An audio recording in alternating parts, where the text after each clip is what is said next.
मुरली ओढ़रानी, राजेंद्र जी बलाना, मुकुंद जी गोयल, उनके परिवार से रवि जी आप आए हुए हैं। मुकुंद जी गोयल कैसे आप आए। अभिषेक घाटीवाला, विमल ढड्डा,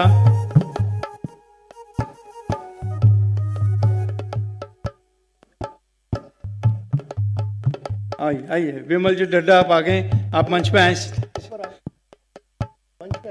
और मीनू जी बलाना भी आ गई हैं राजेंद्र जी के परिवार से। आइए मीनू जी ऊपर आए प्लीज।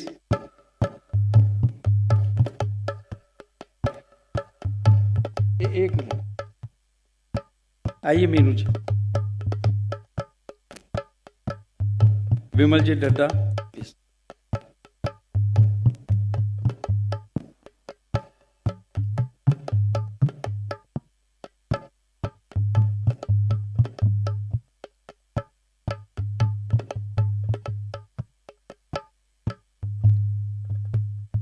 एक ग्रुप फोटोग्राफ होगा।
हमारे हनुमान जयपुर में आज यह पर्व अपनी 12वीं वर्षगांठ मना रहा है। मैं श्री हनुमान जी महाराज के चरणों में प्रणाम करते हुए, पूज्य गुरु जी को प्रणाम करते हुए आज एक संदेश देना चाहता हूं कि जो देश और दुनिया में इस संस्कार चैनल के माध्यम से 22 देशों में यह पर्व देख रहे हैं, इस महापर्व का उद्देश्य क्या था हमारा 12 वर्ष पूर्व, कि हम हनुमान चालीसा को मंत्र के रूप में अपने जीवन में उतारें। क्योंकि आज देश और दुनिया में जितनी अशांति, चाहे वो हमारा परिवार हो, चाहे हमारा देश हो, वातावरण बड़ा विचित्र है। हनुमान जी का मंत्र एक ऐसा है जो हमारे मन में और परिवार में शांति लाने में बहुत मदद कर सकता है। यदि हम इसको मंत्र रूप में देखना चाहें तो परिवार और देश में जो विडंबनाएं आ रही हैं, एक छत के नीचे अगर 3 पीढ़ियां रह रही हैं, वो भी आपस में असंतोष में है। सबको एक दूसरे के साथ कोई ना कोई समस्या है, और इस समस्या का निदान अगर हम इस हनुमान चालीसा को मंत्र रूप में लेंगे तो इस नई साइंस और टेक्नोलॉजी के माध्यम से जो भविष्य में इतनी तेज गति से परिवर्तन होने जा रहा है, हम शायद उसमें समाधान ढूंढ सकेंगे। यह कार्यक्रम किसी एक व्यक्ति विशेष या किसी संस्था को उजागर करने के लिए नहीं है। ये देश में जो ज्वलंत समस्या है, परिवार बचाओ, जो पंडित विजय शंकर जी का भी एक मेन उद्देश्य है कि ये संयुक्त परिवार कैसे बचेंगे, और इनके व्याख्यान देश और विदेश में इसी के ऊपर होते रहते हैं अगर परिवार बचेंगे तो देश बचेगा, हमारी जाति और धर्म बचेगा, हमारे संस्कार बचेंगे। आज चाहे मंदिरों में हो, चाहे धर्म स्थलों पे हो, बाढ़ आ रखी है आने जाने वालों की, लेकिन फिर भी अशांति हो रखी है सबके मन में। जब अगर वहां जाने से ही हमको शांति मिल जाएगी तो फिर तो बहुत अच्छी बात है, लेकिन शांति तो आपके मन में है। और वो उसको मैं आह्वान करूंगा इस महापर्व के माध्यम से कि आप सब अपने जीवन में इसको मंत्र के रूप में लें, ताकि इस महापर्व के आयोजन का हमारा प्रयास सफल हो चुके, हम इसके उद्देश्य को प्राप्ति कर सकें। मात्र बैठकर सुन के जाने के पश्चात वापस भूल जाएं, क्योंकि रोज इतने हम देख रहे हैं अब सोशल मीडिया पे प्रवचन और उपदेश, काउंसलिंग्स, लेकिन इन सब को अगर हमारे को संजोना है तो एक बार आइए हम पंडित मेहता जी के साथ मुस्कुराते हुए और हमारे हनुमान के उद्घोष के साथ आदरणीय पंडित विजय शंकर जी मेहता का जयपुर की इस पावन नगरी में स्वागत करें।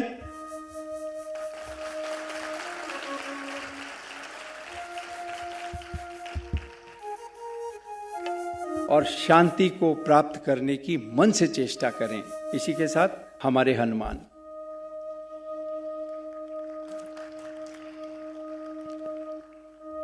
हमारे हनुमान, जय श्री कृष्ण।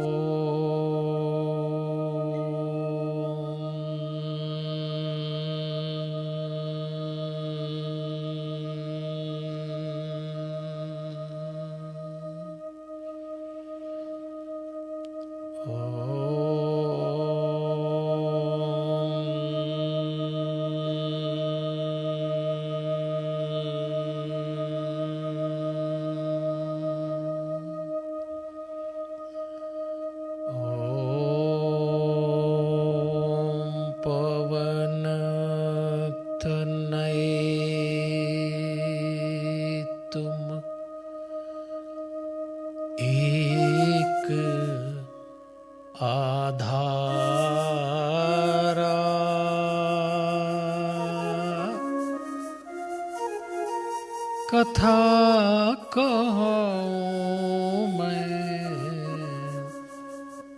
मति अनुसारा,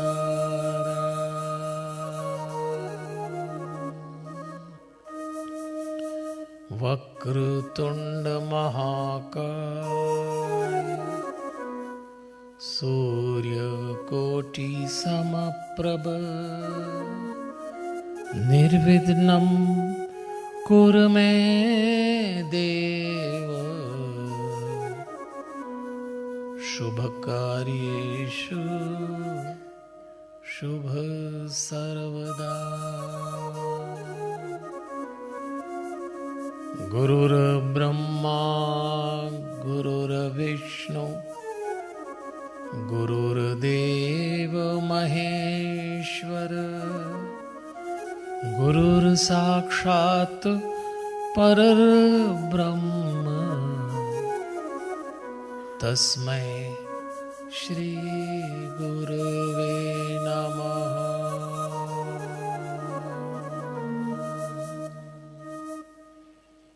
परमपिता परमेश्वर की बड़ी अनुग्रह भरी दृष्टि है और भगवान की असीम अनुकंपा है कि आज हम सब लोग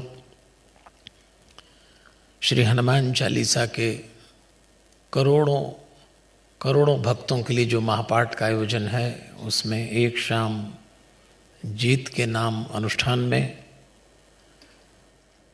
इस 12वें क्रम में हनुमान चालीसा का पाठ करने के लिए एकत्रित हुए हैं।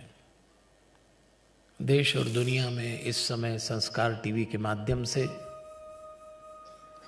जब 125 देशों में यही अनुष्ठान हो रहा है, आइए एक साथ एक ही धुन में एक ही समय महामंत्र हनुमान चालीसा का हम सब भी गान करेंगे और फिर विषय में चलेंगे। मैं संगीत के पार्षद आदरणीय सरल जी, आदरणीय बाबूलाल सूर्यवंशी जी से निवेदन करूंगा और हम सब चलिए हनुमान चालीसा का महापाठ करते हैं। प्रत्येक सांस से हनुमान चालीसा की चौपाई को जोड़ने का प्रयास करिएगा। चलिएगा।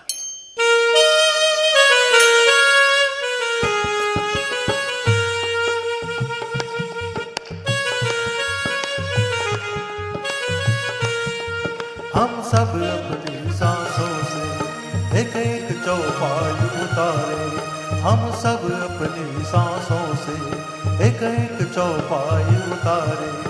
अंतर में नाम बसा कर जब बोले यही पुकारे, अंतर में नाम बसा कर जब बोले यही पुकारे। हमारे हनुमान, हमारे हनुमान, हमारे हनुमान, हमारे हनुमान।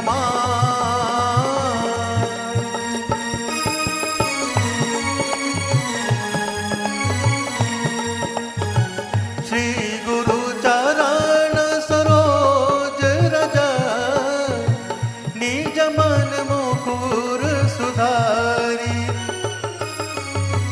बरनउँ रघुवर विमल जसु, जो दायक फलचारी। रिद्धिहीन तनु जानिके सुमिरो पवन कुमार। बल बुद्धि विद्या देहु मोहि, हरहु कलेश विकार। हमारे हनुमान, हमारे हनुमान।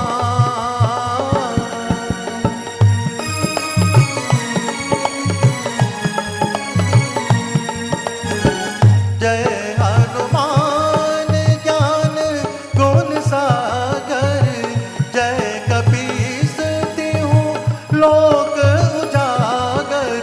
रामदूत अतुलित बल धामा, अंजनी पुत्र पवन सुत नामा।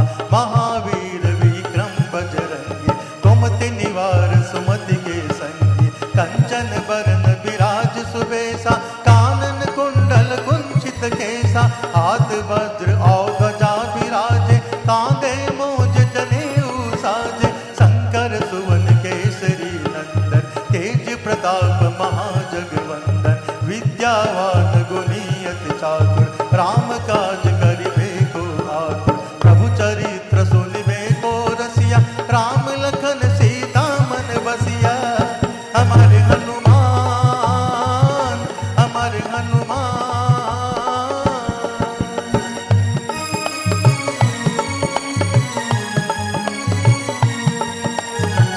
सूक्ष्म रूप धरे सियहि दिखावा, विकट रूप धरे लंक जरावा।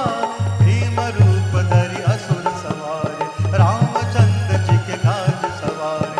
लाए सजीवन लखन जियाए, श्री रघुवीर हरषि उर लाए। रघुपति कीन्ही बहुत बड़ाई, तुम मम प्रिय भरतहि सम भाई। सहस बदन तुम रोज सगावे, अस कहि श्रीपति कंठ लगावे। सनकादिक ब्रह्मादि मुनीसा, नारद सारद सहित अहीसा। जम कुबेर दिगपाल जहाते, कवि कोविद कहि सके कहाते। तुम उपकार सुग्रीवहि कीना, राम मिलाय राजपद दीना। हमारे हनुमान, हमारे हनुमान।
हमारे हनुमान, हमारे हनुमान।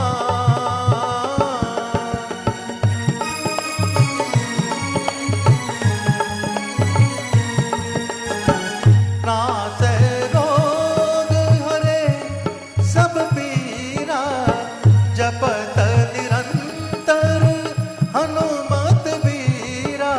संकट दे हनुमान छुड़ावे, मन क्रम वचन ज्ञान जो लावे। सब पर राम तपस्वी राजा, इनके काज सकल तुम साजा। और मनोरथ जो कोई लावे, सोई अमित जीवन फल पावे। चारों जुग परताप तुम्हारा, है प्रसिद्ध जगत उजियारा। साधु संत के तुम रखवारे, असुर निकंदन राम दुलारे। अष्ट सिद्धि नवनिधि के दाता, असबर दीन जानकी माता। राम रसायन तुम्हारे पासा, सदा रहो रघुपति के दासा। हमारे हनुमान, हमारे हनुमान।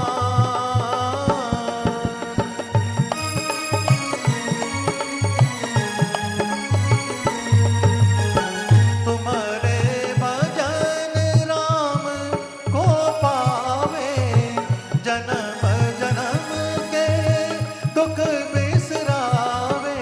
अंत काल रघुवरपुर जाई, जहाँ जन्म हरि भक्त कहाई। और देवता चित्तन धरई, हनुमत से सर्व सुख करई। संकट कटे मिटे सब पीरा, जो सुमिरे हनुमत बलबीरा। जय जय जय हनुमान गोसाई, कृपा करहु गुरुदेव की नाई। जो सत बार पाठ कर कोई, छूटहि बंदी महासुख होई। जो यह पढ़े हनुमान चालीसा, होए सिद्धि साखी गौरीसा। तुलसीदास सदा हरि चेरा, कीजे नाथ हृदय मह डेरा। हमारे हनुमान, हमारे हनुमान।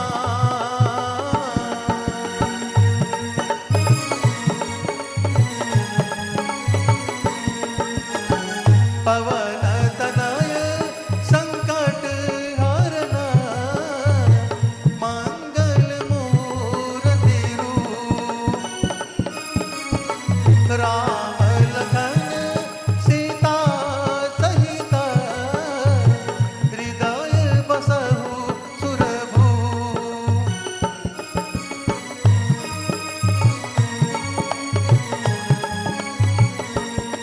हम सब अपनी सांसों से एक एक चौपाई उतारे। हम सब अपनी सांसों से एक एक चौपाई उतारे। अंतर में नाम बसा कर, जब बोले यही पुकारे। अंतर में नाम बसा कर, जब बोले यही पुकारे। हमारे हनुमान, हमारे हनुमान, हमारे हनुमान, हमारे हनुमान।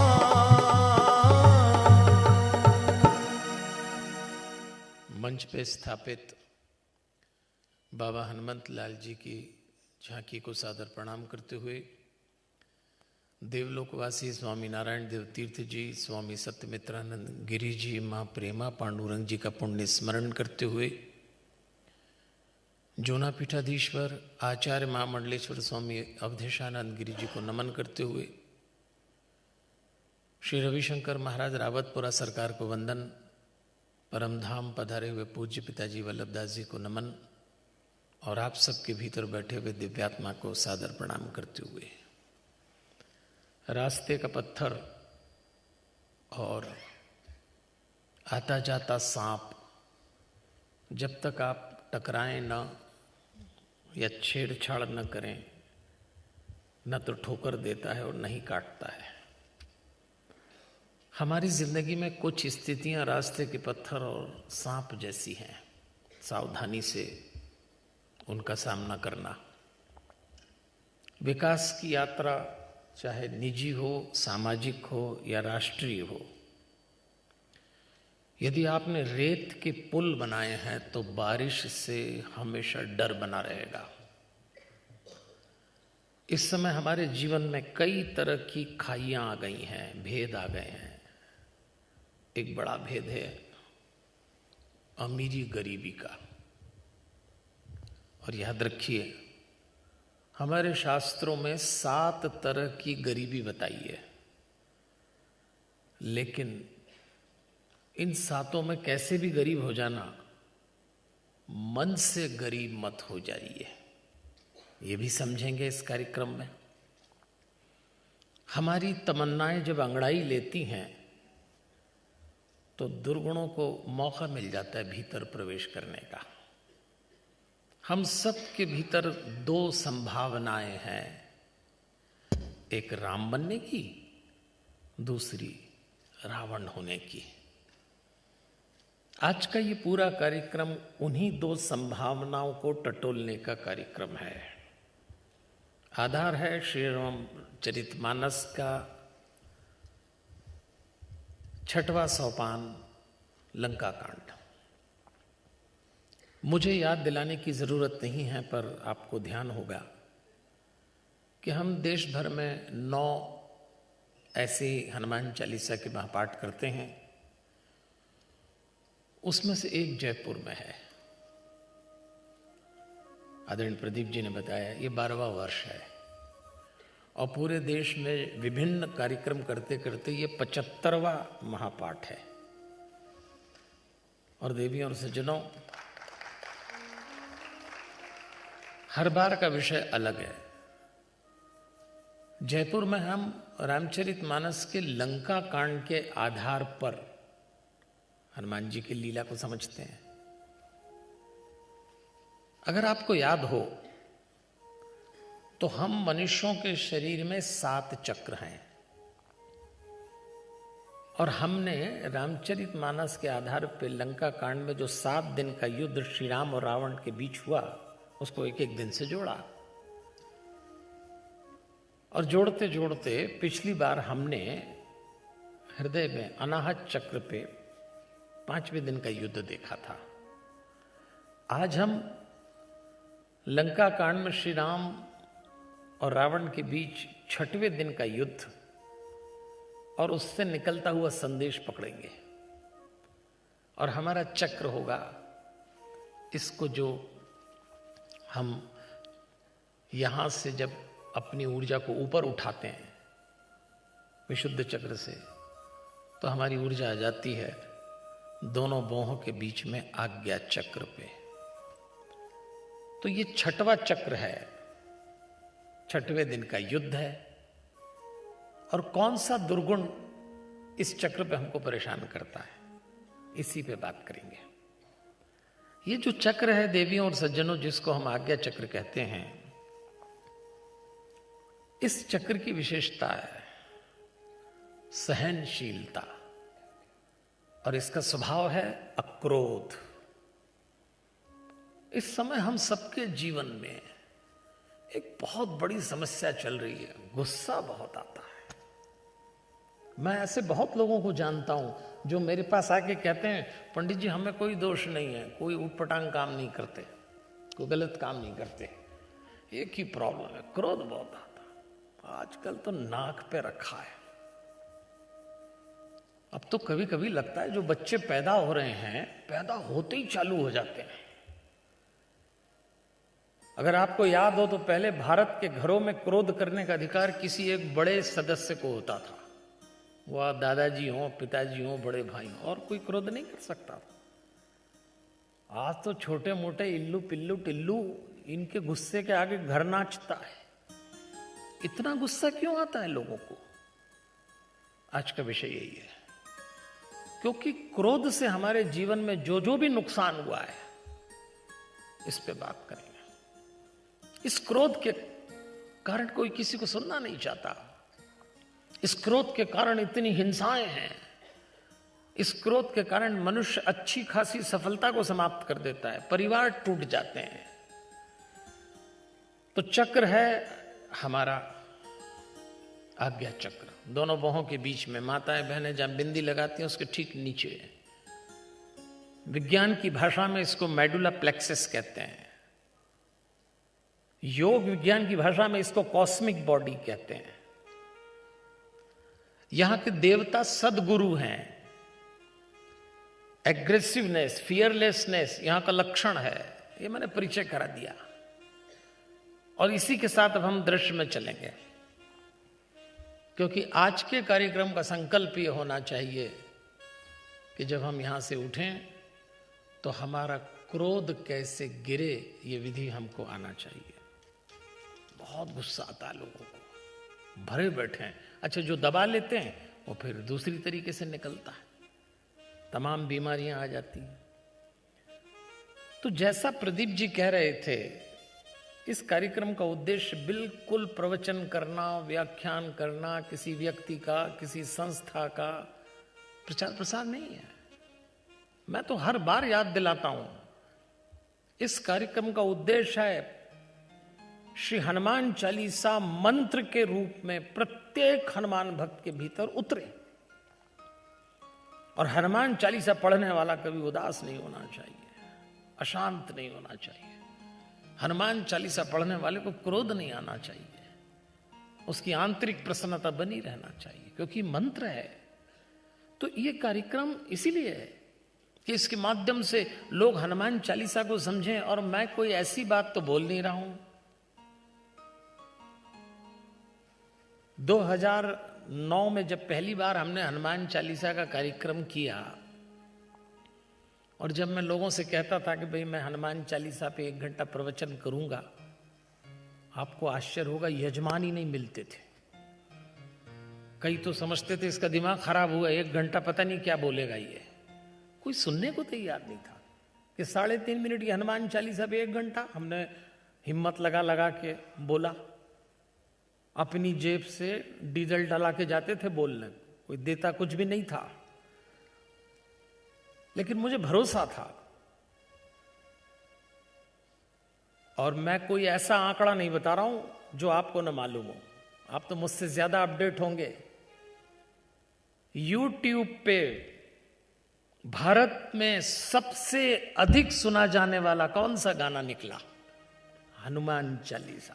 हनुमान चालीसा सुना गया। अरे देखो भैया, ये बात मैं हमेशा कहता हूं, जो भी करो ठीक से करो, ताली तो ठीक से बजाइए कम से कम।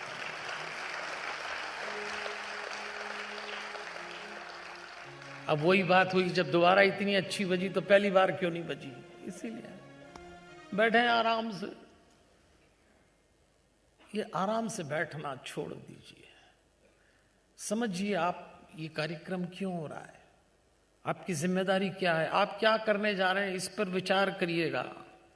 ये 75वां जयपुर का 12वां महापाठ केवल एक औपचारिकता नहीं है, इसके पीछे एक बड़ा अभियान है।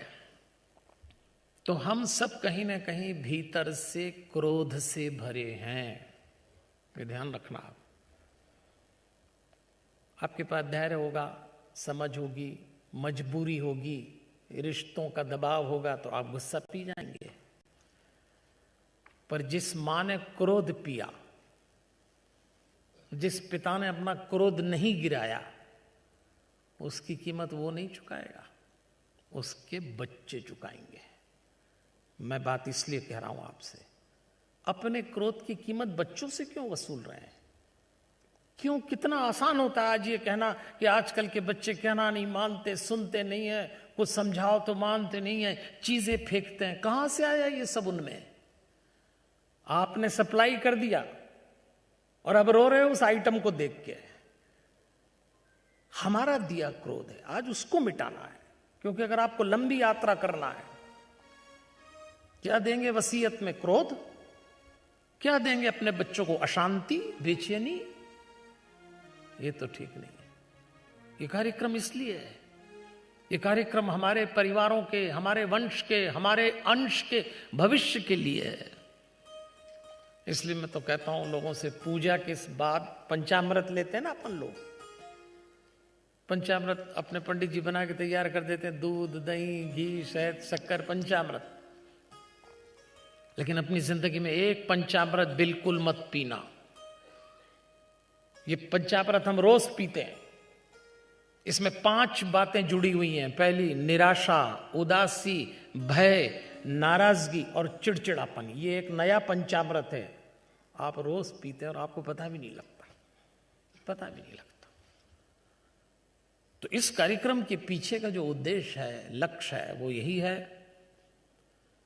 कि हनुमान चालीसा रूपी मंत्र को जब सांस से अपने जीवन में उतारें तो कम से कम लंका कांड में 6वें दिन के युद्ध के दृश्यों से जो संदेश लें, उसका नतीजा ये हो कि हमारा क्रोध गिरना चाहिए।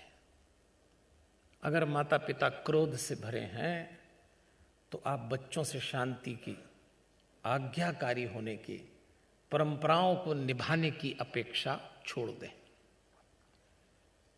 तो चलिए, क्षमाशीलता, अक्रोध इस चक्र का लक्षण है। इस चक्र पे आप जितना काम करें, आप उतनी जल्दी, आप अगर सोचें कि मैं कल से गुस्सा नहीं करूंगा या गुस्सा नहीं करूंगी, बस सोचते ही रहोगे, घटना घटी, तुरंत रिएक्शन हो जाती, सेकंड थॉट आता है, अपन ने सोचा, अब तक तो गई। मालिक बन के आता है क्रोध, मालिक बन के। तो कैसे गिराएं? तो इस चक्र पे काम करना पड़ेगा। ये जो आज्ञा चक्र है, इसका स्वभाव है, इस पे ध्यान लगाएंगे, इस पे कोई मंत्र रखेंगे, और अगर पूरी हनुमान चालीसा इस पे पढ़ लें, अभ्यास करिएगा, तो आपको रिजल्ट मिलेगा। आइए, युद्ध की 5वीं रात लक्ष्मण जी के बाण से रावण मूर्छित हो गया। तो रावण का सारथी रावण को उठा के ले गया। जब रावण की नींद खुली, मूर्छा टूटी, तो रावण ने विचार किया कि राम की सेना भारी पड़ गई। तो उसने सोचा मैं यज्ञ करता हूं और यज्ञ से मैं फिर शक्ति उपलब्ध करूंगा। वहां दसान जागी करी करे लाग कछु जाए, राम विरोध विजय चह सट हट बस अति अज्ञ। ऐसा तुलसीदास जी ने लिखा। अब इसका अर्थ समझते हैं। तुलसीदास जी कह रहे हैं, मूर्ख अज्ञानी रावण राम जी से विरोध कर रहा है, उसके लिए यज्ञ कर रहा है, ऐसा अर्थ है इसका। रावण जैसे परम विद्वान और पढ़े लिखे को तुलसीदास जी 2 शब्द बोल रहे हैं, मूर्ख और अज्ञानी, 2 शब्द। अब इसमें फर्क है। अज्ञानी और मूर्ख में क्या फर्क है? अज्ञानी वो जिसको ज्ञान ना हो, मूर्ख वो जिसको ज्ञान हो और अज्ञानी जैसे काम करे, वो मूर्ख कहलाता है। उन्होंने दोनों बोले रावण के लिए। यज्ञ करके श्री राम को हराना चाहता है। जैसे ये सूचना विभीषण को मिली कि रावण यज्ञ कर रहा है, तो उन्होंने कहा राम जी से कि अगर इसका यज्ञ सफल हो गया तो इसको मारना और मुश्किल, पहले इसकी माया से हम सब परेशान हैं। अब देखिए, राम जी ने वो काम किया जो कभी सोच भी नहीं सकते थे। राम जी ने बंदरों को बुलाया, हनुमान जी और अंगद के नेतृत्व में राम जी ने वानरों से कहा, जाओ रावण का यज्ञ ध्वंस कर दो। यज्ञ, और वो भी राम ध्वंस कराएं, यज्ञ तो बड़ा पवित्र कार्य है। राम जी ने कहा, जाओ तुम लोग। बस वानरों की सेना पहुंच गई। ये यज्ञ कर रहा, ये आंख नहीं खोल रहा, ये जानता था कि भंग हो गया तो मेरा यज्ञ का तप भंग हो जाएगा, तो वो ध्यान ही नहीं दे रहा, और बंदर घुस गए। एक लात मारी अंगद ने रावण को। रावण कुछ नहीं, अपना लगा रहा, वो जानता था कि भंग हो गया तो सब गड़बड़ हो जाएगी। तब हनुमान जी ने कहा, ये ऐसे नहीं मानेगा, इसके महल में जितनी स्त्रियां, उनके बाल पकड़ के खींच के लाओ। अब दृश्य देखिए, राम जी की सेना, हनुमान जी और अंगद स्त्रियों के बाल पकड़ के ला रहे हैं। क्यों कर रहे हैं ऐसा?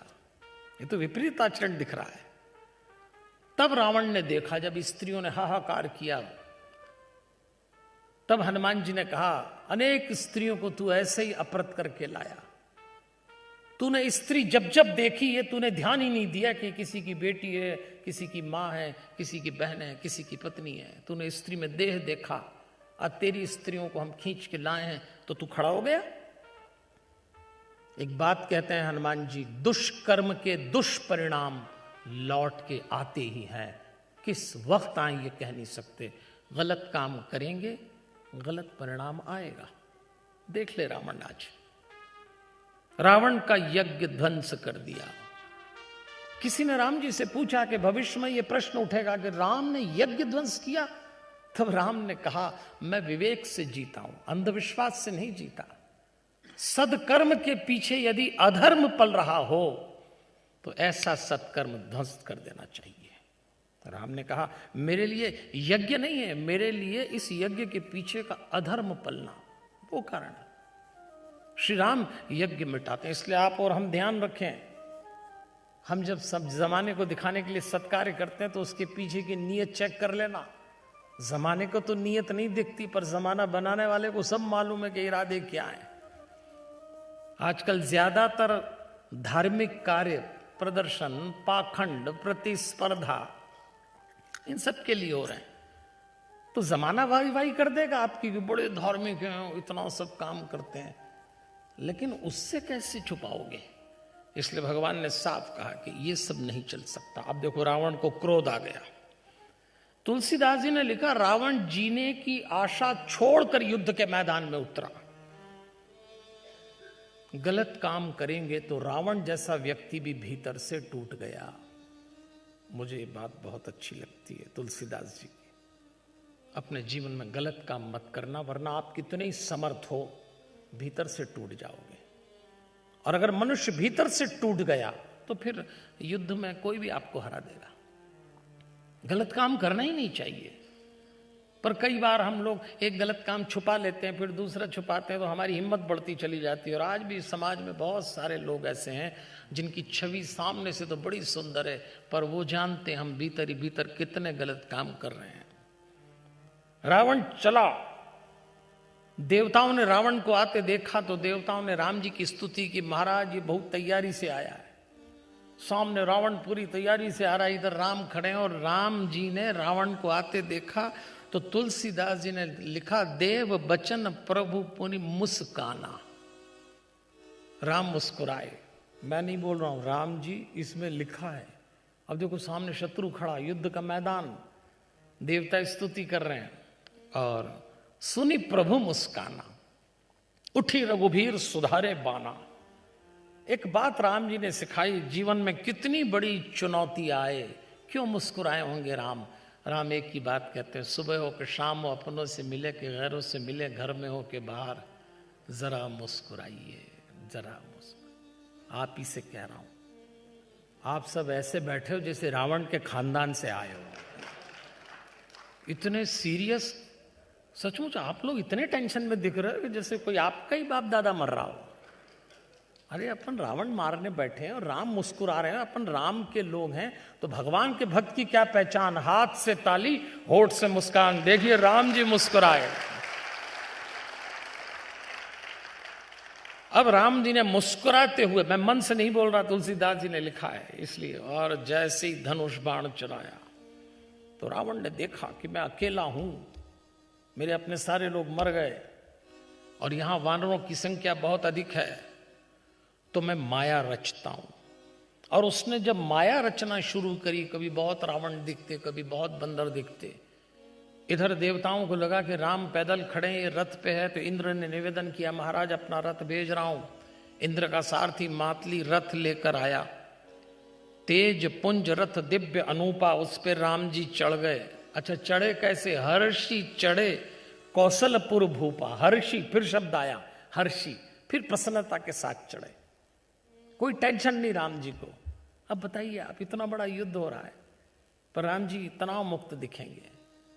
हम राम जी का नाम लेते हैं, जय राम जी की करते हैं, रामायण पढ़ते हैं, हनुमान चालीसा पढ़ते हैं, जरा सी चुनौती आती है वो टेंशन में आ जाते हैं, बहुत जल्दी तनाव में आते हैं। जबकि हनुमान चालीसा को मंत्र के रूप में पढ़ने का मतलब यह है कि आप तनाव मुक्त हो जाएं। हर्षी, जो करते हैं राम प्रसन्नता के साथ करते हैं। अब देखिए, इस चक्र का स्वभाव है क्षमाशीलता, अक्रोध। राम जी कहते हैं आप जितना प्रसन्न रहेंगे क्रोध उतना गिरेगा। अभ्यास प्रसन्नता का करिए, क्रोध अपने आप गिरेगा, वरना आप छोटी छोटी बात पे गुस्सा करेंगे, और क्रोध तो गिराना ही चाहिए। अंगद जब पहली बार रावण के सामने पहुंचे, दूत बनकर गए, आपको रामकथा का प्रसंग याद होगा, तो रावण तो बड़ा तार्किक था, वो अंगद से तर्क करने लगा। अंगद ने रावण से बात करते करते कहा कि रावण, 14 लोग मेरी दृष्टि में जीवित रहते हुए भी शव के समान है। जीवित सम 14 प्राणी।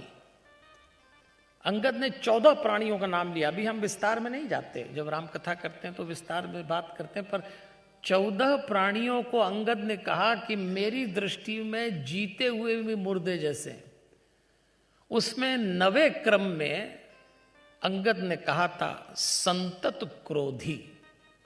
अंगद ने कहा था जो व्यक्ति क्रोध करता है, वाम मार्गी, कामी, कंजूस, मूढ़, दरिद्र, बदनाम, बहुत बूढ़ा व्यक्ति, क्रोधी, विष्णु जी से विमुख व्यक्ति, वेद और संतों का विरोधी व्यक्ति, अपने ही शरीर को पोषने वाला केवल, दूसरों की निंदा करने वाला और महापापी, ऐसे 14 लोगों में 9वें क्रम पे लिखा क्रोधी। अंगद के हिसाब से जो व्यक्ति क्रोध करता है वो जीते जी मुर्दा है। तो है, हम तो कहते हैं क्रोध में मनुष्य पागल हो जाता है। बिल्कुल सही है। आप खुद भी वॉच करना। वैसे आप लोगों ने तो शायद कभी क्रोध नहीं किया, आपका चेहरा देख के तो ऐसा लगता है आप तो अलग ही लोग। आप तो अपने लिए ताली बजाइए एक बार। आप क्या मुस्कुराता हुआ चेहरा आपका, हा। आपकी नूरानी शक्ल देख के लगता ही नहीं, आपको तो आइडिया भी नहीं होगा कि क्रोध कैसा होता है। आपको नहीं, तो मैं बताता हूँ।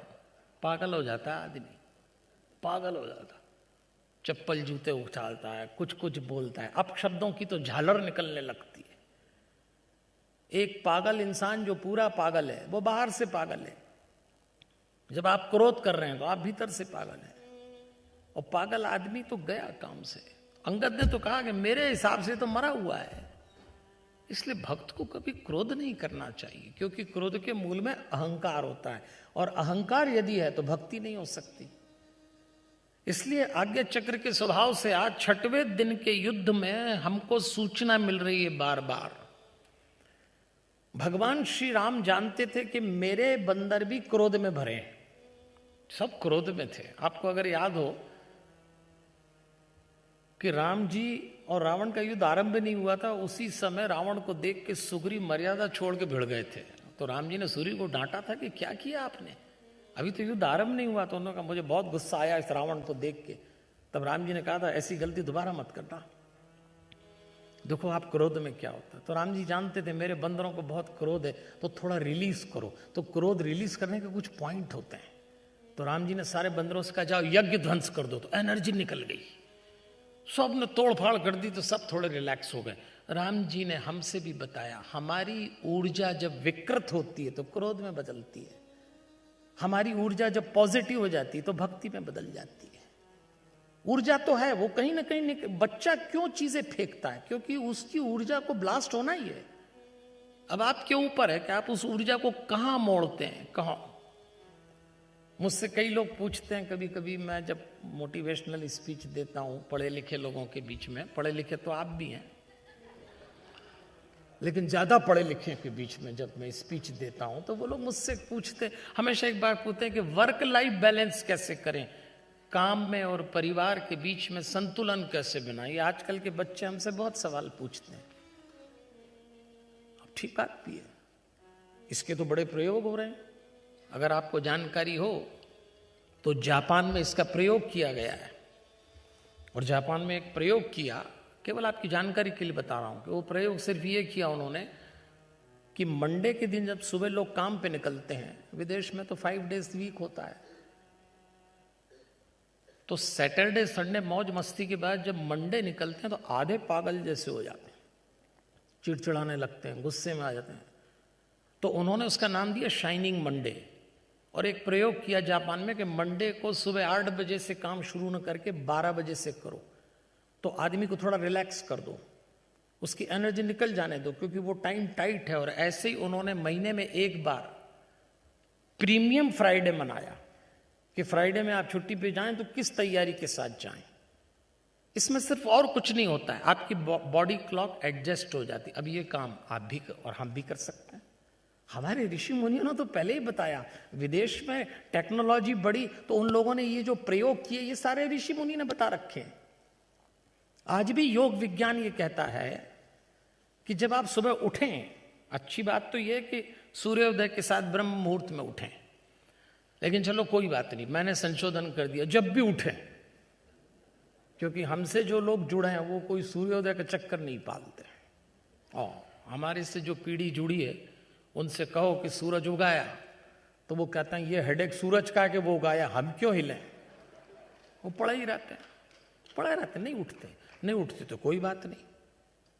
हम कहते हैं जब उठो, अच्छी बात तो ये है कि सूर्योदय के साथ उठो, लेकिन जब उठो तो आपके पास 2 टाइम है। सुबह उठने के 15 मिनट बाद तक और रात को सोने के 15 मिनट पहले तक। सुबह 15 मिनट बाद तक गोल्डन पीरियड है, जिसको शाइनिंग मंडे जैसा कहा, वो गोल्डन पीरियड आपको रोज मिल रहा है, जिस पे प्रयोग हो रहा है विदेश में। बताइए आप, हमको ही सुनाते हैं लोग। अरे हम कहते हैं तुमने विदेश से माल उठाया, अपने ऋषि मुनि ने पहले ही बोल दिया कि उठो, तो 15 मिनट तक आपके पास गोल्डन पीरियड है। आपकी स्पाइनल कॉर्ड 7-8 घंटे की लेटने की मुद्रा के बाद खड़ी हुई है। बस इस 15 मिनट में अपने ही बेडरूम में कोई भी ऐसा काम करो जिससे आपकी ऊर्जा क्रिएटिव हो जाए, और वही टाइम हम चूक जाते हैं। धड़ाम जैसे उठे और भागे, कई तो जैसे उठते हैं उनको देखना आप कभी।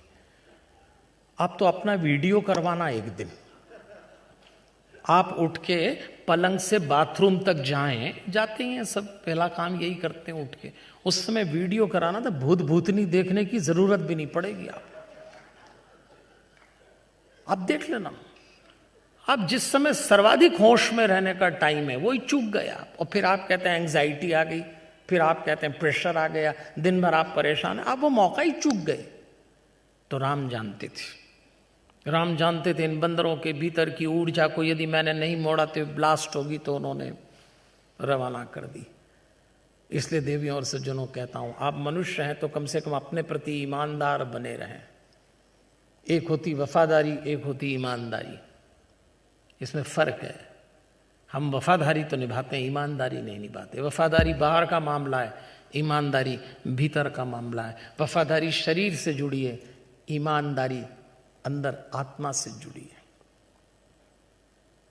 जब कृष्ण जी ने कर्ण से ये कहा महाभारत के युद्ध के पहले कि तू पहला पांडव है, तू जान चुका है, तू कुंती का बेटा है, छोड़ दुर्योधन को, चल पांडवों के साथ। तो कर्ण ने कहा था मैं दुर्योधन के प्रति वफादार हूं, ये देखना। तो कृष्ण ने कहा था मैं पांडवों के प्रति ईमानदार हूं, लेकिन मैं पांडवों के प्रति ईमानदार इसलिए नहीं हूं कि वो मेरी बुआ के बेटे हैं, इसलिए कि धर्म उनके साथ है। तो धर्म ईमानदारी सिखाता है और संसार वफादारी सिखाता है। हम लोगों के यहाँ एक रिश्ता होता है पति पत्नी का, इस रिश्ते में वफादारी और ईमानदारी बड़ी अलग ढंग से चलती है। अधिकांश पति पत्नी एक दूसरे के प्रति वफादार तो हैं। अगली लाइन खुद ही बोल दी आपने, खुद ही बोल दी, हमें जरूरत ही नहीं पड़ी। कितने ईमानदार हैं आप जानते हैं, कितने ईमानदार हैं। लेकिन आप तो बहुत अच्छे हैं, आपकी बात नहीं कर रहा। यहां तो जितने पति पत्नी बैठे हैं उनकी बात नहीं कर रहा, वरना ऐसी ईमानदारी ठिकाने लग जाती है कि अपनी अर्धांगिनी के साथ बैठे हुए दूसरी स्त्री का चिंतन चल रहा है, अपने पति के साथ बैठे हुए पर पुरुष का विचार चल रहा है और जीवन कट गया। दूसरों की बता रहा हूं मैं, आप लोगों को टेंशन नहीं लेना। आप तो जो जोड़े बैठे हैं अद्भुत हैं। इसलिए राम ने कहा ऊर्जा यदि भटकेगी तो ऐसे ही लक्षण आएंगे। इसलिए राम ने उसी दिन बंदरों से कहा इस ऊर्जा का सदुपयोग करिए जो आज है। इसलिए मैं आपसे कहता हूं, जब हम ऐसे अनुष्ठानों से आपको जोड़ते हैं, हनुमान चालीसा जब आप पढ़ते हैं देवियों और सज्जनों, तब आप देखिए हनुमान चालीसा आपकी ऊर्जा को सही जगह ले जाती है। क्योंकि आज हर बात का रूप बदल गया है। हनुमान चालीसा पढ़ने के ढंग को समझना पड़ेगा। बहुत तेजी से पूजा पाठ, कर्मठान, अनुष्ठान, इन सब का रूप बदल गया, सबका। हम तो इतनी कथाएं करते हैं, और ये जो महापाठ करते हैं 9 नगरों में, जब मैं पूरे साल भर अलग अलग तिथियों में घूमता हूं, तो मेरे ही देखते देखते हमारे ही महापाठ का रूप बदल गया। बहुत तेजी से बदला है सब कुछ। भीड़ मापदंड हो गई है आजकल धार्मिक कार्यक्रमों की। भीड़, इतनी भीड़ है वहां, इतनी भीड़ है, मंदिरों में धक्का मुक्की लगी हुई, बावले हो गए लोग। तो कुछ लोग हमसे, खास तौर पे जो हमारे कार्यक्रम के आयोजक लोग रहते हैं ना, ये बहुत चिंतित हैं आजकल। हमसे बोलते पंडित जी क्या होगा, 200 ही लोग आए, 1000 का हॉल कर लिया, अब क्या होगा। और मैं एक ही बात कहता हूं, लगे रहना, लगे रहना। ये जो मंदिरों में भीड़ है, 5 साल तक कथाओं में भीड़ होगी, इतनी कथाएं होंगी, इतने मंदिर बनेंगे, इतने अनुष्ठान होंगे, आने वाले 5 साल ये सब चलेगा, हर एक बात का दौर होता है।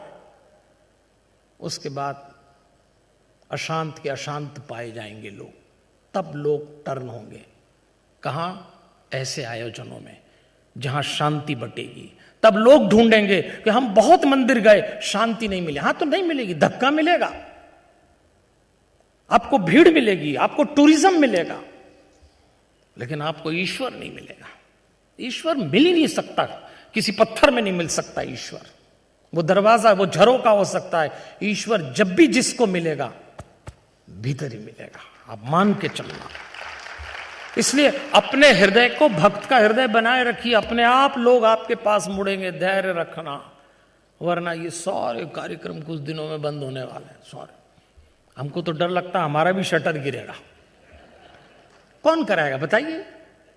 ये जो बैठे हैं सफेद बाल वाले, ये 10-15 साल में आप भी निपटे के कथाएं खत्म। आपकी बच्चे कराएंगे कथाएं? आपने कहा होगा ना उनसे, चलो पंडित जी कथा सुनने, क्या प्यारा जवाब दिया होगा आपको। उन्होंने कहा आप ही जाओ, फिर आपने कहा कि नहीं चल बेटा चल, तो उसने कहा होगा तुम तो सुधरे नहीं, हमें और ले जा रहे हो। फिर क्या करोगे? क्यों आते हैं अकेले आप भाई?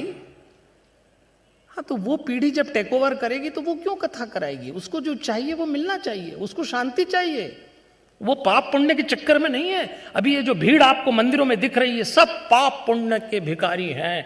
दे दो भगवान, दे दो भगवान, देता भी है भगवान, ऐसा नहीं है। पर समझिए, अपने हृदय में मिलेगा आपको, भीतर मुड़ने की कला सीखिए। आपको याद होगा एक बार नारद जी भगवान के पास पहुंचे, विष्णु जी के पास, और नारद जी ने विष्णु जी से कहा, महाराज एक बात मेरे मन में सवाल आया है, और सवाल यह है कि सबसे बड़ा कौन? प्रश्न पूछा। भगवान ने कहा भाई सबसे बड़ी पृथ्वी, क्योंकि पृथ्वी ने सब उठा रखा है। तो नारद जी ने कहा फिर मान लिया मैंने सबसे बड़ी पृथ्वी। तो भगवान ने कहा लेकिन एक बात ठहरो, पृथ्वी को तो समुद्र ने घेर रखा है, तो तय ये हुआ कि सबसे बड़ा समुद्र। तो नारद जी ने कहा फिर सबसे बड़ा समुद्र। तो भगवान ने कहा नहीं नारद एक बात है, सबसे बड़ा समुद्र कैसे हो सकता है? समुद्र को तो अगस्त पी गया, अगस्त ऋषि समुद्र को पी गए, तो तय ये हुआ कि सबसे बड़ा अगस्त। हाँ, उन्होंने कहा ठीक है सबसे बड़ा अगस्त। लेकिन भगवान ने कहा सबसे बड़ा अगस्त कैसे हो सकता है? अगस्त तो तारा बन के आसमान पर लटका, तो तय ये हुआ कि सबसे बड़ा आसमान। तो भगवान ने कहा सबसे बड़ा आसमान कैसे हो सकता है? आसमान को तो विष्णु जी ने वामन रूप में एक पैर से नाप लिया था। हाँ, तो तय ये हुआ कि सबसे बड़ा विष्णु। तो नारद जी ने कहा बस यही सुनना चाहता था, सबसे बड़ा विष्णु। तब भगवान ने कहा अरे ये विष्णु भी इतना छोटा बनकर जिसके हृदय में बसता है, सबसे बड़ा तो वो हृदय होगा, और वो हृदय भक्त का हृदय है। इसलिए अपने हृदय में भगवान बैठा है, इसमें मुड़ने के लिए आपको घर से 2 कदम चलने की भी जरूरत नहीं है। मैं ये नहीं कहता मंदिर न जाओ, तीर्थ न जाओ, लेकिन बदलते स्वरूप को पहचानिए। बहुत तेजी से दुनिया बदल रही है, बहुत तेजी। इतने प्रयोग हो रहे हैं धर्म के ऊपर, इतने सिनेमा, इतने थिएटर, पता नहीं क्या क्या सिनेमा बन जाते हैं। इसमें भगवान ऐसे दिखने लगते हैं, ऐसे दिखने लगते हैं। एक प्रगतिशील फिल्म डायरेक्टर ने प्रगतिशील फिल्म बनाई, प्रयोग किया उसमें, और उसने प्रयोग ये किया कि रावण को मारने के बाद राम जी जब सीता जी को लेकर अयोध्या में एंटर हो रहे हैं, तो नए युग का प्रगतिशील फिल्म डायरेक्टर था, तो उसने बोला मैं कार में लेके आऊंगा। तो कार में सीता राम जी अयोध्या में एंट्री ले रहे हैं। क्यों? प्रगतिशील है। अब ऐसे प्रगतिशील डायरेक्टर की पिक्चर की समीक्षा करने एक प्रगतिशील पत्रकार पहुंचा, वो भी प्रगतिशील था।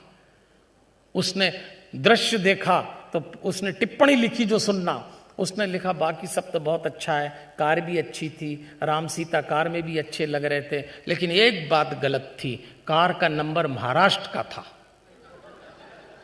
जबकि अयोध्या यूपी में है। अब लो,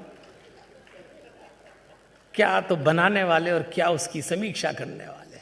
आप क्या समझेंगे धर्म को? हाँ, बाहर से अगर आप तमाशा करेंगे तो ऐसा ही धर्म मिलेगा। ये जितने कार्यक्रम हैं, खास तौर पे जब हम आपसे कहते हैं सांस से हनुमान चालीसा पढ़िए, तो सिर्फ इसीलिए कहते हैं आप अब 40 चौपाई 40 सीढ़ियों के माध्यम से अपने भीतर उतर जाएंगे, अपने भीतर। और वो तो देवियों और सज्जनों उतरना ही पड़ेगा। इसलिए मैं बार बार स्पष्ट करता हूं, ये कार्यक्रम किसी संस्था महापर्व समिति जो हमारी जयपुर की है, जीवन प्रबंधन, इसका नहीं है। ये कार्यक्रम इस बात की फिक्र का है, ये अनुष्ठान इस बात के लिए है कि आने वाले वक्त में हमारे परिवारों में जो नई पीढ़ी आ रही वो शांत कैसे होगी। चलिए, अभी बात चल रही है इस चक्र की, इसको कॉस्मिक बॉडी भी कहते हैं, ब्रह्मांडीय शरीर इसका नाम है। तो पहली बार रावण राम जी के सामने आया, दोनों आमने सामने। अब ये दो पात्र पे देखना, राम आत्मा है और रावण शरीर है। हमारे भीतर भी आत्मा और शरीर का सतत युद्ध चलता है। शरीर कहता है भोगो भोगो भोगो, आत्मा कहती त्यागो त्यागो त्यागो। इधर राम खड़े आत्मा के रूप में, उधर रावण खड़ा है। अब रामचरितमानस में 6वें दिन का युद्ध पढ़ना, उसमें रावण चिल्ला चिल्ला के बोलता है हर बार। कुछ लोगों की प्रैक्टिस हो जाती है, जोर से बोलो। कुछ लोग मान ही लेते हैं जो जोर से बोलेगा उसकी सुनी जाएगी, तो रावण जोर जोर से बोलता है। और राम जब भी रावण का उत्तर देते हैं बड़ी विनम्रता, बड़ी शांति से, बड़े लो टोन में, प्रसन्नता पूर्वक देते हैं। बिहसी बचन कह कृपा निधानाश, पंक्ति आई, बिहसी बचन। रावण चिल्ला के बोल रहा है और राम मुस्कुरा के बोल रहे हैं। और यही हमारे घरों में भी प्रयोग होते रहना चाहिए। हमारे घर में जब कोई मेंबर चिल्ला के बोले तो आप राम जी के भक्त बन जाना, मुस्कुरा के बोलना, अरे यही बात जरा मुस्कुरा के बोली होती तो न तुम्हारा कद घटा होता, न तुम्हारी पोजीशन कम होती। मुस्कुराना तो पड़ेगा। ये ताली बजा रहे हैं मतलब घर जाके मुस्कुराना, केवल ताली मत बजा लेना। आपको ये प्रयोग करना पड़ेगा जो राम ने रावण के सामने। और रावण न सिर्फ चिल्लाता, अपशब्द बोलता, मैं ये कर दूंगा। और रावण ने बोला, ए वनवासी, मेरी कैद में दिक्पाल पड़े हुए हैं, तू मुझे जानता नहीं है। अगर आज तू मैदान छोड़ के नहीं भागा तो वनवासी तुझे आज पता लग जाएगा मैं कौन हूं। इतना बोल रहा है। जो खूब बोल लिया तो राम जी ने बड़े संक्षेप में बोला, दशानन कितना बोलते हो? अगर इतनी अपनी तारीफ करना है, अपनी शक्ति का इतना ही तुमको प्रशंसा करना है तो करके दिखाओ। तब राम जी ने एक थ्योरी, एक फिलॉसफी दी थी रावण को कि रावण, 3 तरह के पुरुष होते हैं। एक पाटल गुलाब की तरह जो केवल फूल देता है, एक आम की तरह होता है दूसरा पुरुष जो फूल और फल दोनों देता है, और एक कटहल का होता है वो केवल फल देता है। पहले पुरुष जो पाटल गुलाब की तरह हैं वो कहते करते नहीं है, सिर्फ कहते ही भर हैं। दूसरे आम की तरह कहते और करते हैं, पर तीसरे लोग कहते नहीं है, करते हैं सिर्फ। कितना बोल रहे हो, करके दिखाओ।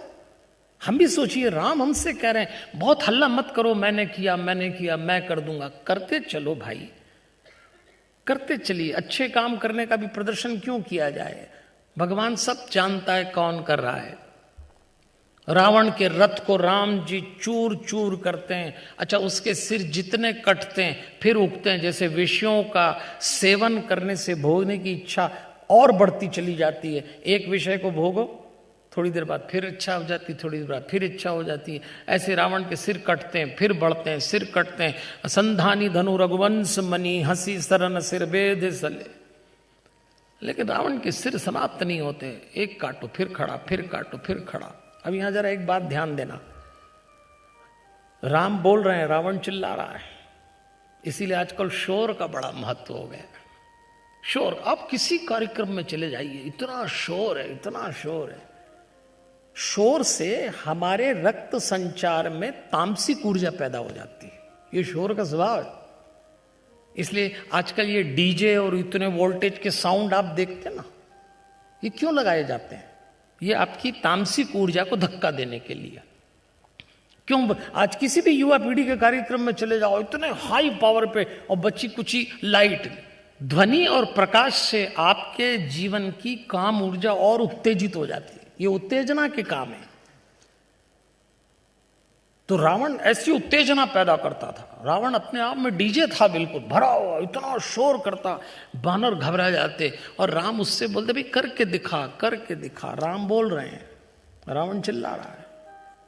तो आज भी कथाओं में, धार्मिक कार्यक्रमों में शोर इसीलिए बढ़ गया कि उत्तेजना किसी और बात की हो रही है, जबकि धार्मिक कार्यक्रमों में शांति मिलना चाहिए। लोग उत्तेजित हो जाते हैं, कई बार उत्तेजित हो जाते हैं। हम तो कभी किसी सुंदरकांड में जाते हैं तो मंडली ऐसा जोर जोर से सुंदरकांड पीटती है कि पता ही नहीं लगता कि सुंदरकांड चल रहा है कि लंका कांड चल रहा है। आपको कुछ सुनाई नहीं देता। 1 घंटे ढोल मजीरे पीटने के बाद जो लोग सुंदरकांड करके निकलते हैं वो सबसे पहले क्या बोलते हैं मालूम है? लाओ चाय पिलाओ, दिमाग खराब हुआ। तो सुंदरकांड के बाद चाय की जरूरत क्यों पड़ गई तुमको? हाँ, तो दिमाग खराब होना ही है पक्का। एक बार तो किसी गांव में सुंदरकांड हो रहा था, हम वहां कथा कर रहे, उन्होंने कहा पंडित जी हमारा बहुत अच्छा सुंदरकांड होता है हनुमान जी के मंदिर में, आप आना। तो हम भी पहुंच गए।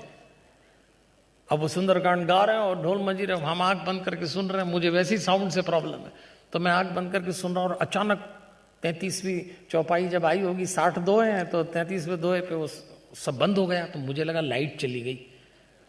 तो 1 मिनट तो मैंने आंख नहीं खोली कि लाइट आ जाएगी, पर वो तो 2-3 मिनट तक नहीं आई। तो हमने कहा जरा आंख खोल के देखे तो क्या हुआ। तो आंख खोल के देखी, मैंने कहा क्या हुआ? बोले अभी चाय पियेंगे, इंटरवल हुआ है। अब सुंदरकांड में भी इंटरवल हो रहा है। तो ये तो सोचने की बात है। ये तो आपने तमाशा बना दिया। ऐसे तो कभी शांत नहीं हो सकते।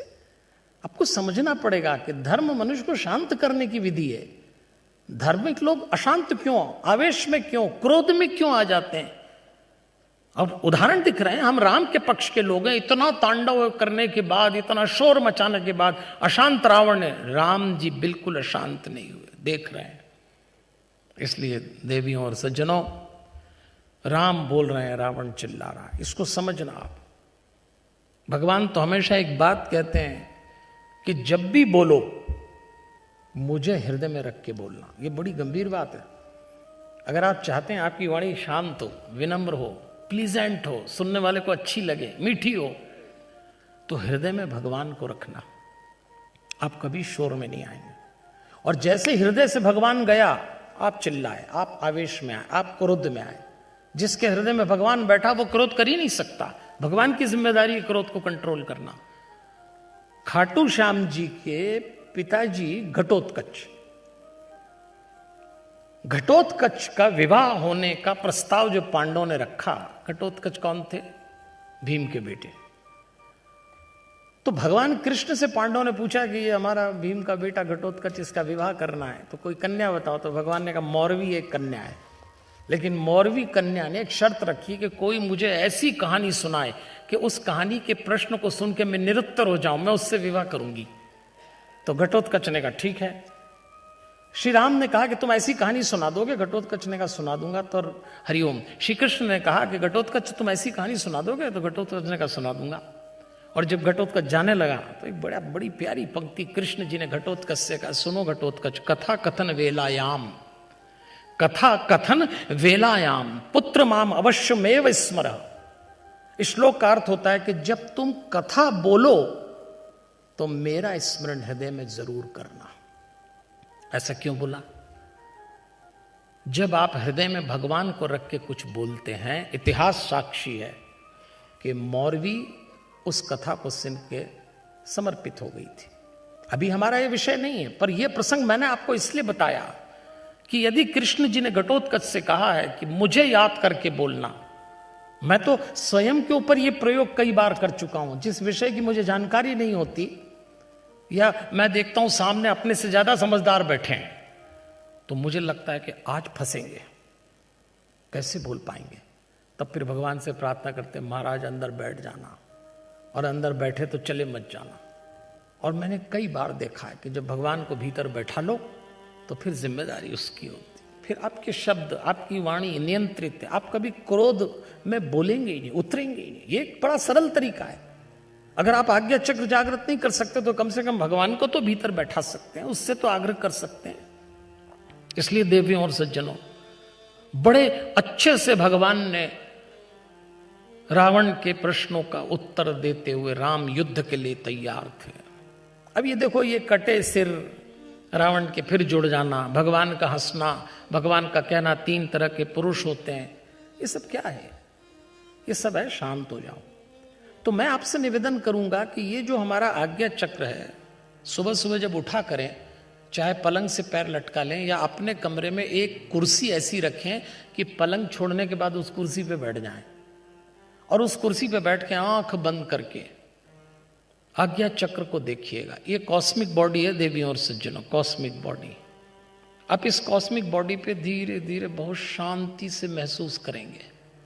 इस बॉडी को जागृत करने के लिए सबसे सरल ढंग है अपने आसपास कुछ ऐसी वस्तुएं रखना जो इस चक्र को सपोर्ट करे। उसमें से एक वस्तु है, क्योंकि बेडरूम में क्या रखें, बहुत सारी झंझट है।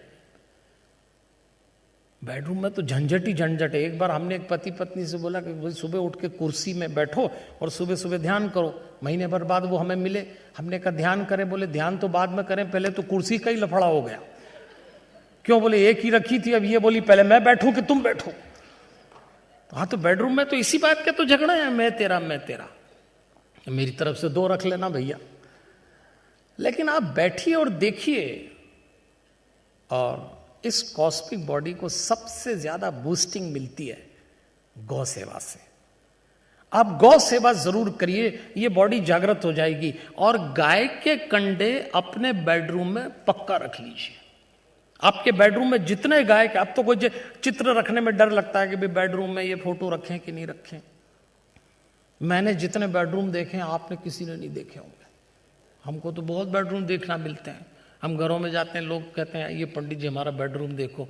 तो मैंने अगर 100 बेडरूम देखे होंगे तो उसमें 60 में मैंने एक जरूर पिक्चर लगी देखी या कोई मूर्ति लगी देखी है, जिसमें एक परिंदा एक दूसरे की चोंच में चोंच डाल के। तो हम पूछते हैं ये वाला फोटो क्यों लगा रहता है? बोले वास्तुशास्त्री ने बताया है कि चिड़िया चिड़ी चोंच में चोंच डाल के अगर ऐसा फोटो लगा तो पति पत्नी के संबंध अच्छे हो जाते हैं। बताओ, पति पत्नी इतना लड़ते हैं कि वो चिड़िया चिड़ी मर जाए, इनके संबंध अच्छे नहीं होंगे। इनके हाथ बजा लो ताली, आपकी तो बातें नहीं हो रही है, आपको क्या दिक्कत है? आपको थोड़ी टेंशन है। इस जगह को जागृत करने के लिए सबसे अधिक उपयोगी गाय के कंडे हैं। गाय के कंडे हम तो लोगों से कहते हैं। देखिए, मैं रहता हूं उज्जैन में, शांतम नाम का हमारा छोटा सा हनुमान चालीसा का ध्यान केंद्र है। हमने भी गौपालन किया है। हमने गौशाला नहीं बनाई, हमने गौ ध्यान केंद्र बनाया है। और हमारे यहाँ गौ ध्यान केंद्र में हनुमान चालीसा बोलते हुए हम ऐसे गाय के कंडे बनाते हैं। हनुमान चालीसा बोलते हुए ब्राह्मण लोग। और हम ये मानते हैं कि एक तो गौ माता के कंडे, ऊपर से हनुमान चालीसा अभिमंत्रित। आप इन कंडों को अपने घर में, खास तौर पे बच्चों के कमरे में और बेडरूम में किसी पॉट में खुला करके रखिए। कैसी नेगेटिविटी हो एब्जॉर्ब कर लेंगे। आपकी कॉस्मिक बॉडी को चार्ज होने में ये कंडे मदद करेंगे। कंडे रखने में तो कोई दिक्कत नहीं है। गौ माता इतनी पॉजिटिव एनर्जी देती है, लेकिन हम नहीं कर पाते। देखिए, अभी मैं परसों तक अमेरिका ही था, तो एक शॉर्लेट जगह हमको ले गए। तो वहाँ उन्होंने कहा हमारे यहाँ एक फार्म हाउस है, वो भी देखने लायक है। तो हम फार्म हाउस हमको ले गए। उस फार्म हाउस में कुछ जानवर रखे हुए थे, तो गाय भी बंधी हुई थी, 2 गाय थी। तो गाय का जो डिस्क्रिप्शन था उसमें अंग्रेजी में एक पोस्टर लगा हुआ था, उसमें लिखा था, तो जो अपने काम की बात थी उसमें क्लियर लिखा था कि गाय वो प्राणी है जिसके 4 स्टमक होते हैं। अब वो लोग तो बड़े लॉजिकल लोग हैं, उन्होंने गाय का वर्णन भी किया। तो जो लोग हमें घुमा रहे थे उन्होंने हमसे पूछा, मैंने कहा बस यही सबसे बड़ी खूबी कि दुनिया में कोई प्राणी ऐसा नहीं है, कोई प्राणी, सबका एक पेट है, अकेली गाय ऐसी जिसके 4 पेट हैं। क्यों है ये समझिए कि गाय के 4 पेट होने का फायदा क्या है कि दुनिया के सारे प्राणी जब भोजन करते हैं तो भोजन करने में वेस्ट शरीर में रुकता है और वेस्ट बाहर निकलता है। ये हम सबके साथ होता है, लेकिन अकेली गाय ऐसी है कि उसके 4 पेट होने के कारण उसका वेस्ट जो है वो शरीर में रुकता है और बेस्ट बाहर निकलता है। इसलिए गौमूत्र, घी और कंडे पवित्र हैं। ये तो हम वहां बोल क्या, हमने कहा ये और जोड़ो तो कम से कम गाय काटोगे नहीं, क्योंकि गाय का मांस खाने का मतलब उसका वेस्ट खा रहे हो, वेस्ट रुका है शरीर में। समझो आप, लॉजिकल बात है। गाय हमारी माता है, गाय हमारी माता, इसको मत काटो, इससे कोई रुक रहा है क्या? खाने वाले कोई सुन रहे हैं आपकी? कोई नई पीढ़ी के बच्चों को अपन बोलते हैं गाय हमारी, घर में बैठी माता को मान नहीं रहा तुम, और 4-5 ला के उसको दे दी, वो कोई मान रहा है? उसको ये बात समझाओ कि वो प्राणी है दुनिया में अकेला जिसके भोजन में बाद में बेस्ट निकलता है। इसलिए गाय के कंडे, आपसे मेरा अनुरोध है, गाय के कंडों को अपने बच्चों के कमरे में, अपने बेडरूम में रखिए। कोई अंधविश्वास नहीं, साइंस की बात कर रहा हूं, पूरी पॉजिटिविटी आपके आई, जिसकी जरूरत है आज आपको, जो काम आपके चक्र को जागृत करने में सुविधा कर देगा, आपकी कॉस्मिक बॉडी, अचानक आपके भीतर जो शोर, जो हल्ला, जो बेचैनी मची हुई है, धीरे धीरे शांत हो जाएगी। नहीं तो हल्ला करने की आदत पड़ जाती है। अच्छा, अपन लोग बड़े कलाकार हैं, कुछ लोगों को हल्ला करने के लिए जरूर नहीं मुंह खोलना पड़े। हल्ला करने की एक टेक्निक और है अपने घरों में, आंसू। आंसू भी बहुत बड़ा हल्ला है, बोलते कुछ नहीं है पर निकाल के इतना बड़े बड़े निर्णय प्रभावित हो गए साहब। अच्छा, ये राजनेताओं को हल्ला करने से क्या होता है, ये इतना हल्ला करते हैं कि निर्णय प्रभावित कर देते हैं, और घर में आंसू के हल्ले से भी निर्णय प्रभावित हो जाते हैं। जरा सा बच्चे को रोता देखो, पत्नी को रोता देखो, पति को रोता देखो, लोग सोचते हैं भाई निर्णय बदल दो।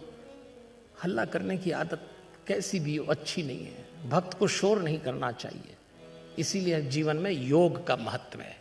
योग आपको शोर से दूर ले जाके शांत कर देता है। योग आपके मैं को गिरा देता है, योग आपके मैं को मिटा देता है। देखिए, जो गलेगा वो ढलेगा। किसी ने कहा है कि जो गलेगा वो ढलेगा, जो ढलेगा वो बनेगा, और जो बनेगा वो मिटेगा, और जो मिटेगा वो ही रहेगा। योग की दुनिया में जो मिटेगा वो ही भगवान के लिए बच सकेगा, वरना ये मैं अगर नहीं मिटा तो आप बिल्कुल रावण की तरह शोर मचाएंगे, हल्ला करेंगे। और ये जो हमारे बच्चे हैं ना आज के, इनको तो जब आप भगवान धर्म समझाएंगे, पता नहीं कितनी समझ में। इनकी तो अप्रोच ही अलग है। मैं इसीलिए कहता हूं, कार्यक्रम करना बंद मत करना, थकना मत। 5 साल का संघर्ष है मित्रों। 5 साल बाद ये सारा शोर और ये जो हल्ला करने वाले लोग हैं आपके पास आएंगे और कहेंगे कि हमें यहाँ शांति मिलती है, हमें इस आयोजन से शांति मिलती है, हमें इस स्थान से ये सब शांति की तलाश। ये अभी मार्केट बड़ा गर्म है धर्म कर्म का, अभी बूस्ट है, बूम आया है, लेकिन ये बहुत दिन नहीं चलेगा। आएंगे लोग, आप ही के पास आएंगे, क्योंकि हमारे बच्चे जो हैं वो तो अभी आईटी युग के बच्चे हैं, तो हर चीज को अपने ढंग से ही समझते हैं। देखो, एक बहुत अमीर आदमी का बच्चा किसी स्कूल में पढ़ता था, बहुत ही अमीर, बंबई में। तो उससे कहा गरीबी पे निबंध लिखो, तो उसने निबंध लिखना शुरू किया, और उसने लिखा कि एक आदमी बहुत गरीब था जो मरीन ड्राइव पे रहता था।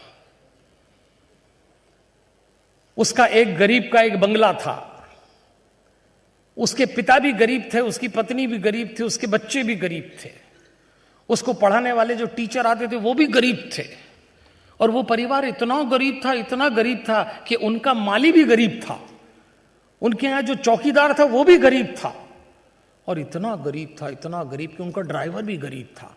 उनके यहां जो भी आते सब गरीब थे। अब बताइए इतनी गरीबी कैसे मिटाएं? उसने निबंध लिखा। बस ऐसे ही हमारे बच्चे धर्म पे लिखते हैं। आज हमारे बच्चे ऐसे ही बोलते हैं, धर्म का ये मतलब, धर्म का वो मतलब। इनको क्या समझ में आने वाला, बताइए क्या समझा सकेंगे आप इनको? इनको ज्यादा समझाइए मत, इनकी जरूरत क्या है ये देखिए, और इनकी जरूरत है शांति।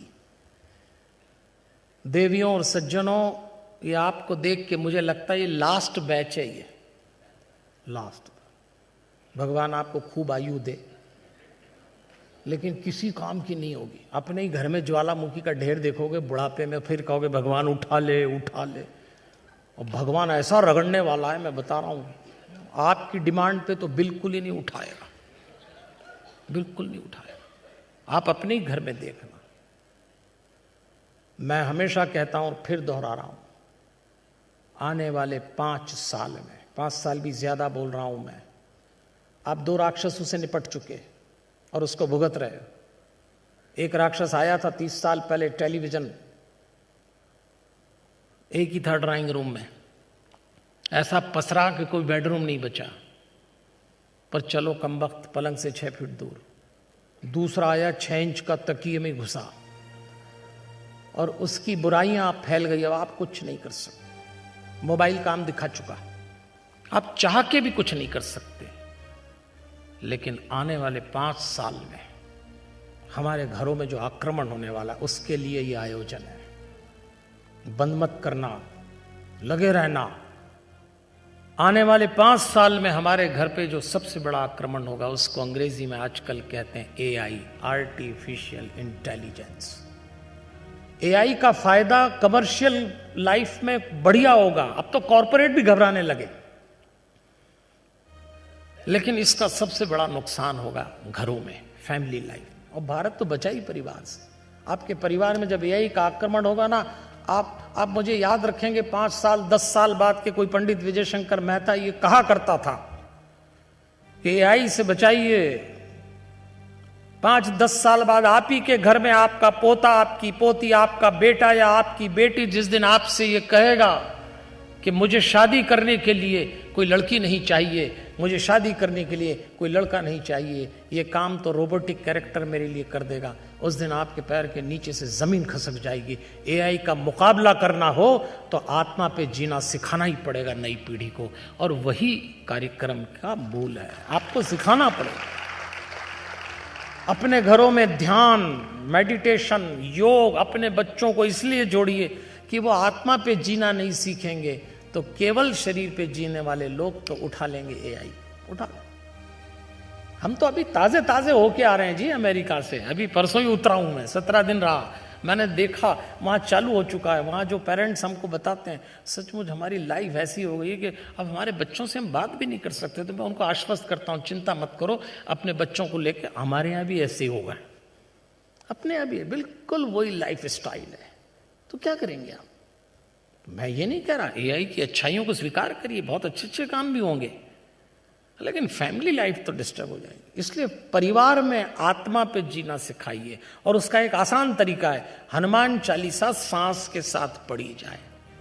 आप जब बाहर निकलेंगे तो हनुमान चालीसा से मेडिटेशन की हमारी एक किताब है, जरूर लीजिए। मैं ये नहीं कहता कि आप हनुमान चालीसा से मेडिटेशन करिए, आपको जिस भी विधि से ध्यान करना हो, पर आपको योग मेडिटेशन अपने परिवार में करना ही पड़ेगा। ये आयोजन इसके लिए है। ये बच्चे क्या सीखेंगे बताइए आप, इनको क्या है? इसलिए अपनी आर्ट ऑफ पेरेंटिंग में, अपने बच्चों के लालन पालन में आपको बहुत ध्यान रखना पड़ेगा। राम रावण के सामने खड़े, रावण गरज रहा, चीख रहा, चिल्ला रहा, और उसी समय रावण ने शक्ति छोड़ी विभीषण को देख के कि ये है, ये इसके कारण ये सब हुआ। और जैसे यमराज के दंड की तरह वो रावण की छोड़ी हुई शक्ति विभीषण के ऊपर चली। राम जी ने देखा विभीषण समाप्त हो जाएगा, तुरंत विभीषण को धक्का दिया राम जी ने, और वो शक्ति अपनी छाती पे ले ली। तुरंत विभीषण पाछे मेला, तुलसीदास जी ने लिखा, सन्मुख राम सहु सोई सेला। अपने ऊपर वो शक्ति ले ली और एक क्षण के लिए श्री राम को मूर्छा आ गई। इतनी सोचिए आप, राम मूर्छित हुए, विभीषण दौड़े, गदा का प्रहार किया अपने बड़े भाई रावण की छाती पे, और ऐसा तेजी से प्रहार किया कि धड़ाम से रावण गिरा। रावण के मुंह से खून निकलने लगा। दृश्य देख रहे थे शिव जी, कथा सुना रहे हैं कैलाश में। पार्वती जी को कहते हैं, उमा विभीषण रावण ही सन्मुख चितव की काऊ। उमा देवी पार्वती, जो विभीषण कभी रावण की ओर आंख उठाकर नहीं देख सकता, सो अभिरत काल गयो श्री रघुबीर प्रभाव। आज काल की तरफ भिड़ गया। क्यों? ये राम का प्रभाव है। राम जिसके साथ हो, राम जिसके भीतर हो, राम जिसकी वाणी में हो, राम जिसकी शक्ति में हो, राम जिसके विचार में हो, वो फिर कैसे भी हो रावण से, दुर्गुण से लड़ सकता है। रावण मतलब दुर्गुण। विभीषण भिड़ गया। इसलिए अपने भीतर भगवान के वाक्य रखिए। श्री राम हैं। श्री राम ने विभीषण से कहा था, मैं तेरे साथ हूं सदैव, आज भी है। इसलिए हमारे ऐसी परंपरा है, जब घर से बाहर निकलो, घर में आओ, कोई अच्छा काम करो, भगवान को याद करो। यही रामचरितमानस की बात कर रहा हूं। इसी सुंदरकांड में एक पंक्ति आई है, आज भी हमारे वैष्णव परिवारों में ये पंक्ति लोग घर से निकलते हैं, घर आते तो बोलते हैं, प्रभु नगर कीजिए सब काजा, हृदय राखी कौशलपुर। ये तो रटा दो अपने घर के सदस्यों को आप, क्योंकि हमारे भीतर ये पाथेय के रूप में होना चाहिए। हमारे हिंदी साहित्य में एक शब्द आया पाथेय। पाथेय उस कलेवा को कहते हैं कि जब आप सफर करने निकलते हैं तो आपके घर में माँ बहन बेटी आपके लिए जो भोजन की पोटली देती, उसको पाथेय कहा गया है, उस कलेवा को। तो वो कलेवा आपका सहारा बन जाता है। ऐसे ही जब आप घर से निकलें तो श्री राम के नाम को पाथेय बना के अपने भीतर उतार के निकलें, तो भगवान को याद करेंगे तो थोड़े हल्के हो जाएंगे और विभीषण की तरह दुर्गुणों से भिड़ जाएंगे। इसलिए मैं आपसे कहता हूं, भगवान को याद करने का मतलब ये थोड़े हल्के हो जाए। अभी हम बहुत भारी हैं, क्रोध से भारी हैं, चिड़चिड़ेपन से भारी हैं, पर जैसे ही भगवान को भीतर में उतारते हैं आप हल्के हो जाते हैं। मेडिटेशन करने से भी आप हल्के हो जाते हैं, और यदि आप हल्के हुए तो बड़े से बड़ा ताकतवर काम करेंगे। आपने कभी रॉकेट उड़ते देखा होगा, अभी देखा होगा चंद्रयान के समय। रॉकेट को बाहर फेंकने वाला छोटा सा इंस्ट्रूमेंट होता है, वो एक सीमा के बाद फेंक के वापस लौट आता है, वो हल्का होता है।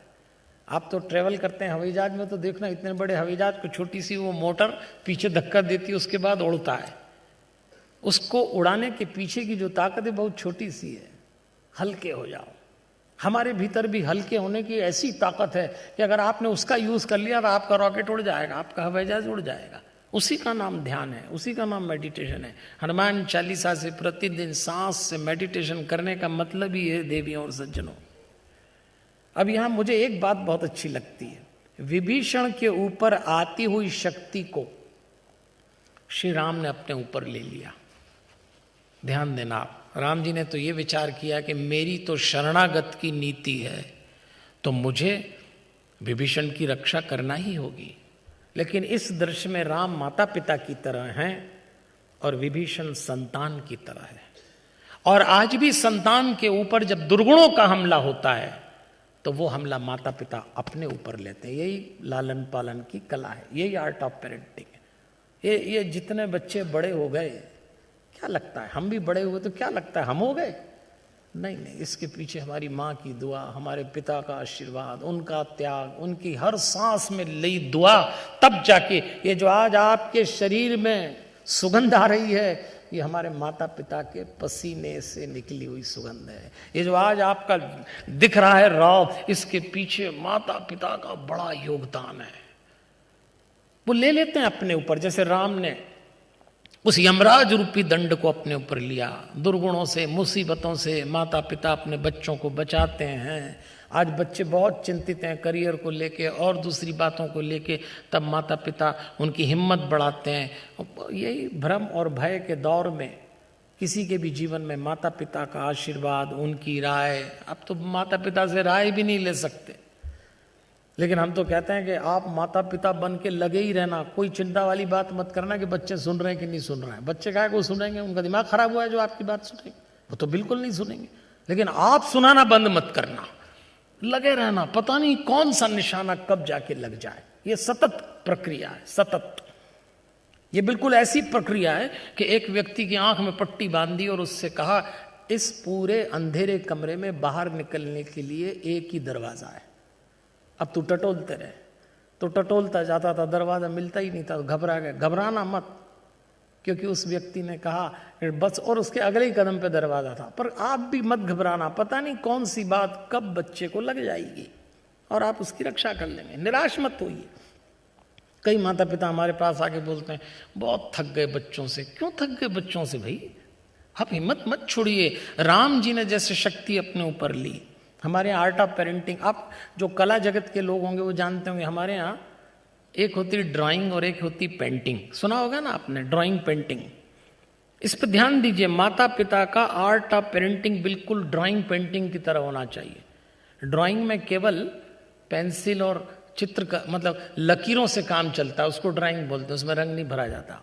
पिता की भूमिका ड्राइंग की तरह है, पिता की भूमिका, और माँ की भूमिका पेंटिंग की तरह। पेंटिंग में कलर होते हैं, पेंटिंग में डिज़ाइन होती है, पेंटिंग में विजन होता है। माँ तो गर्भावस्था से अपने बच्चे की पेंटिंग चालू कर देती है। घबराइए मत, टूटिए मत, थकिए मत।